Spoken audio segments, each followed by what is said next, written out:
ቅዱስ ጳውሎስ የሮሜ መልእክቱ ምዕራፍ 12 ቁጥር 20 ላይ እንዲላል እስቲ ክፉን በሉ በክፉ አትመልሱ።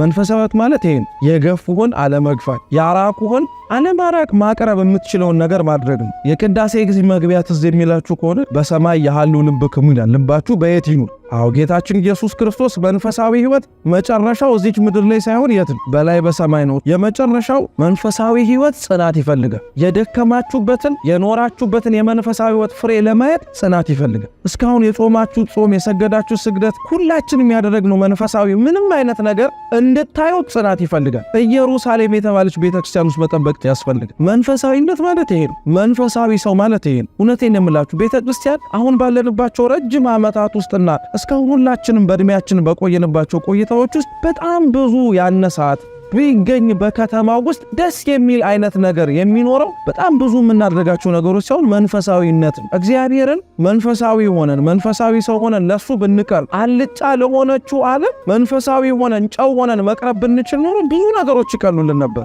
አብዛኞቻችሁ ችግሮቻችን፣ አብዛኞቹ የመጡብን መከራዎች በጣም የጸኑብንና የከበሩብን ችግሮቹ ትላልቅ ሆነው አይደለም። እኛ ግን ለችግሮቻችን የእግዚአብሔርን ትልቀት ለመናገር መንፈሳዊ ሆነን ስላልተገኘን እንዲህ ለመሆን አምላካችን ቅዱስ እግዚአብሔር በቸርነቱ ይርዳን።